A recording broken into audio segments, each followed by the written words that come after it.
ಭೂ ಸ್ವಾಧೀನ ಪರಿಹಾರ ನೀಡದ್ದಕ್ಕೆ ಸರ್ಕಾರಿ ಅಧಿಕಾರಿ ಕಚೇರಿಯನ್ನ ಜಪ್ತಿ ಮಾಡಲಾಗಿದೆ. ಸಣ್ಣ ನೀರಾವರಿ ಇಲಾಖೆ ಕಾರ್ಯದರ್ಶಿ ಕಚೇರಿ ವಸ್ತುಗಳನ್ನ ಜಪ್ತಿ ಮಾಡಲಾಗಿದೆ. ಭೂ ಸ್ವಾಧೀನ ಪರಿಹಾರ ನೀಡದೇ ಇರೋದಕ್ಕೆ ಜಪ್ತಿಯಾಗಿರೋದು. ಸಣ್ಣ ನೀರಾವರಿ ಇಲಾಖೆ ಕಾರ್ಯದರ್ಶಿ ಕಚೇರಿಯ ವಸ್ತುಗಳನ್ನ ಜಪ್ತಿ ಮಾಡಲಾಗಿದೆ. ವಿಕಾಸಸೌಧದ 2ನೇ ಮಹಡಿಯಲ್ಲಿರುವಂತಹ ಕಾರ್ಯದರ್ಶಿ ಕಚೇರಿ 4 ಜಿಲ್ಲೆಗಳಲ್ಲಿ ಸುಮಾರು 400 ಕೋಟಿ ಭೂ ಸ್ವಾಧೀನ ಪರಿಹಾರ ಬಾಕಿ ಉಳಿಸಿಕೊಂಡಿದ್ದಾರೆ. ಕಲಬುರಗಿ, ಕೊಪ್ಪಳ, ವಿಜಯಪುರ, ಬೀದರ್ ಜಿಲ್ಲೆಗಳಲ್ಲಿ ಸಹ ಭೂ ಸ್ವಾಧೀನ ಮಾಡಲಾಗಿದ್ದು, ಆದರೆ ಪರಿಹಾರವನ್ನ ಮಾತ್ರ ಬಾಕಿ ಉಳಿಸಿಕೊಂಡಿದ್ದಾರೆ. ಭೂ ಸ್ವಾಧೀನ ಪರಿಹಾರಕ್ಕಾಗಿ ಅಲ್ದು ಸುಸ್ತಾಗಿ ಹೋಗಿದ್ದಾರೆ ರೈತರು. ಕೊನೆಗೆ ಅಧಿಕಾರಿ ಕಚೇರಿ ಜಪ್ತಿಗೆ ಜಿಲ್ಲಾ ಕೋರ್ಟ್ಗಳಿಂದ ಆದೇಶ ನೀಡಲಾಯಿತು. ವಾರೆಂಟ್ ಅನ್ನ ಪಡೆದು ಸಣ್ಣ ನೀರಾವರಿ ಇಲಾಖೆಯ ಅಧಿಕಾರಿ ಕಚೇರಿಯನ್ನ ಜಪ್ತಿ ಮಾಡಿದ್ದಾರೆ. ಸಣ್ಣ ನೀರಾವರಿ ಕಾರ್ಯದರ್ಶಿ ರಾಘವನ್ ಅವರ ಕಚೇರಿಯನ್ನ ಜಪ್ತಿ ಮಾಡಿರುವಂತ ದೃಶ್ಯಗಳನ್ನ ನೋಡ್ತಾ ಇದ್ದೀರಿ. Computer, TV, chair, printer, xerox machine, ಕಾರ್ಯದರ್ಶಿಯ ಕಾರು ಸೇರಿ ಹಲವು ಉಪಕರಣಗಳನ್ನ ಸೀಸ್ ಮಾಡಲಾಗಿದೆ. 2013ರಿಂದಲೂ ಸಹ ಪರಿಹಾರವನ್ನ ಬಾಕಿ ಉಳಿಸಿಕೊಂಡಿತ್ತು ಇಲಾಖೆ. ಹಾಗಾಗಿ ಈ ರೀತಿಯಾಗಿ ಬಿಸಿ ಮುಟ್ಟಿಸಲಾಗಿದೆ. ಸಚಿವ ಬೋಸರಾಜು ಅಧೀನದಲ್ಲಿರುವಂತಹ ಸಣ್ಣ ನೀರಾವರಿ ಇಲಾಖೆಯ ಕಾರ್ಯದರ್ಶಿಯ ಕಚೇರಿಯನ್ನ ಈಗ ಜಪ್ತಿ ಮಾಡಲಾಗಿದೆ. 2013ರಿಂದಲೂ ಸಹ ಪರಿಹಾರದ ಹಣವನ್ನ ರೈತರಿಗೆ ಕೊಡದೆ ಬಾಕಿ ಉಳಿಸಿಕೊಂಡಿತ್ತು ಇಲಾಖೆ.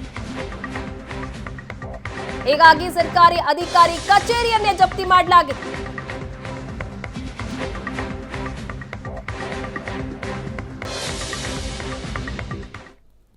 ಇವರು ಸಣ್ಣ ನೀರು ಇಲಾಖೆ ಮೈನರ್ ಇರಿಗೇಷನ್ದವರು ಕೋತನ್ಯಪುರ ಗ್ರಾಮದ್ದು ಆಳಂದ ತಾಲೂಕಿಂದು ಅಲ್ಲಿ 141 ಎಕರೆ ಜಮೀನನ್ನು ಸ್ವಾಧೀನಪಡಿಸಿಕೊಂಡು ಒಂದು ಹೊಸ ಕೆರೆ ನಿರ್ಮಾಣ ಮಾಡಿದ್ದಾರೆ ಸರ್. ಆ ಹೊಸ ಕೆರೆ ನಿರ್ಮಾಣ ಮಾಡಿದ ಮೇಲೆ ಈ ಕೋರ್ಟ್ ಆದೇಶ ಪ್ರಕಾರ ಇಲ್ಲಿವರೆಗೂ ಅವ್ರು ಯಾವುದೇ ರೀತಿಯಿಂದ ಪರಿಹಾರ ಕೊಟ್ಟಿಲ್ಲ ಸರ್. ಈ ಪರಿಹಾರ ಕೊಡಲಾರ ಮಟ್ಟಿಗೆ ಅವ್ರು ಕೋರ್ಟ್ ಏನು ಮಾಡಿದೆ, ಆದೇಶ ಮಾಡಿದೆ ಸರ್.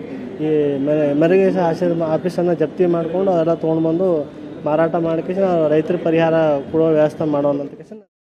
ಹೆಚ್ಚಿನ ಡೀಟೇಲ್ಸ್ ಕೊಡ್ತಾರೆ ನಮ್ಮ ಪ್ರತಿನಿಧಿ ಮಾರುತೇಶ್. ಸಣ್ಣ ನೀರಾವರಿ ಇಲಾಖೆ ಕಚೇರಿಯ ಕಾರ್ಯದರ್ಶಿಯ ಕಚೇರಿ ಏನತ್ತದನ್ನ ಇವತ್ತು ಜಪ್ತಿ ಮಾಡಲಾಗಿದೆ. ಯಾಕಾಗಿ ಹೆಚ್ಚಿನ ಡೀಟೇಲ್ಸ್ ಏನ್ ಸಿಕ್ಕಿದೆ? ಪ್ರಗತಿ, ಈಗ ಕೆರೆ ನಿರ್ಮಾಣಕ್ಕಾಗಿ ಸಾಕಷ್ಟು ರೈತರ ಜಮೀನುಗಳನ್ನ ಸ್ವಾಧೀನ ಮಾಡ್ಕೊಂಡ್ರು. ಸ್ವಾಧೀನ ಮಾಡ್ಕೊಂಡ್ಮೇಲೆ ಇಲಾಖೆಯಿಂದ ರೈತರಿಗೆ ಪರಿಹಾರವನ್ನ ಕೊಡಬೇಕು. ಸೊ ಈಗ ಆಗಿರುವಂತ ಒಂದು ಪ್ರಕರಣ ಅಷ್ಟೇ. ಒಂದು ಪ್ರಕರಣದಲ್ಲಿ ಕಲಬುರಗಿ ಕೋರ್ಟ್ ಆದೇಶ ಮಾಡಿದೆ.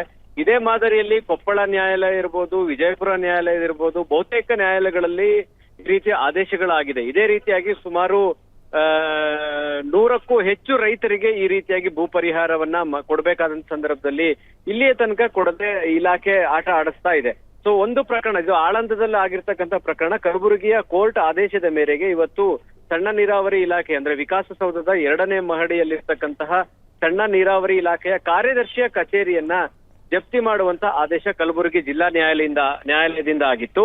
ಸೊ ಹಾಗಾಗಿ ಇವತ್ತು ಕೋರ್ಟ್ ನ ಆದೇಶವನ್ನ ತೆಗೆದುಕೊಂಡು ಬಂದು ಇವತ್ತು ಕಚೇರಿಯ ಒಳಗಡೆ ಕುರ್ಚಿ, ಜೆರಾಕ್ಸ್ ಮಷಿನ್, ಕಂಪ್ಯೂಟರ್, ಟಿವಿ ಸೇರಿದಂತೆ ಹಲವು ಉಪಕರಣಗಳನ್ನ ಜಪ್ತಿ ಮಾಡಿ ಕೋರ್ಟ್ ನ ಸುಪರ್ದಿಗೆ ಪಡೆಯಲಾಗಿದೆ. ಅಂದ್ರೆ ಆದೇಶಗಳು ಮಾಡಿದಾಗ್ಲೂ ಕೂಡ ಅಧಿಕಾರಿಗಳು ಪರಿಹಾರ ಕೊಡೋದಕ್ಕೆ ಮೀನಾಮೇಷ ಎಣಿಸುವಂತದ್ದು ಮತ್ತು ಕೋರ್ಟ್ ಆದೇಶಗಳನ್ನು ಕೂಡ ಸರಿಯಾಗಿ ಪಾಲನೆ ಮಾಡದೇ ಇರುವ ಕಾರಣಕ್ಕಾಗಿ ಇವತ್ತು ಕೋರ್ಟ್ ಬಹಳ ಸ್ಟ್ರಿಕ್ಟ್ ಆದೇಶ ಮಾಡಿದ್ರಿಂದಾಗಿ ಕಚೇರಿಯಲ್ಲಿದ್ದಂತ ಉಪಕರಣಗಳೆಲ್ಲವನ್ನು ಕೂಡ ಜಪ್ತಿ ಮಾಡಲಾಗಿದೆ. ಸಣ್ಣ ನೀರಾವರಿ ಇಲಾಖೆ ಸಚಿವ ಬೋಸರಾಜು ಅವರ ವ್ಯಾಪ್ತಿಗೆ ಬರುತ್ತೆ. ಹೀಗಾಗಿ ಸಚಿವರ ಗಮನಕ್ಕೂ ತಂದ್ರೂ ಕೂಡ ಸುಪ್ರೀಂ ಕೋರ್ಟ್ಗೆ ಹೋಗಿ ಸುಪ್ರೀಂ ಕೋರ್ಟ್ ಅಲ್ಲಿ ತೀರ್ಪು ಆದ್ರೂ ಕೂಡ ಅದಕ್ಕೆ ಮೇಲ್ಮನವಿ ಮತ್ತೆ ಹೋಗ್ತೀವಿ ಅಂತ ಹೇಳಿ ಉಡಾಫೆ ಮಾತನಾಡ್ತಾರೆ ಅಂತ ಹೇಳಿ ಇಲ್ಲಿ ಬಂದಂತ ರೈತರು ಮತ್ತು ಅವರ ಪರವಾಗಿ ವಾದಿಸಿದಂತ ವಕೀಲರು ಕೂಡ ಸಚಿವರ ವಿರುದ್ಧ ಕೂಡ ಅಸಮಾಧಾನವನ್ನ ವ್ಯಕ್ತಪಡಿಸಿದ್ರು. ಪ್ರಗತಿ, ಥ್ಯಾಂಕ್ ಯು ಮಾರುತೇಶ್ ನಿಮ್ಮೆಲ್ಲ ಡೀಟೇಲ್ಸ್ ಗಾಗಿ.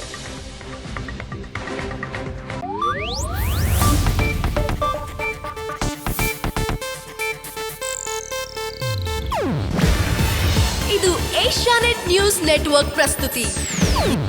ನೀವು ನೋಡ್ತಿದ್ದೀರಾ ಏಷ್ಯಾನೆಟ್ ಸುವರ್ಣ ನ್ಯೂಸ್.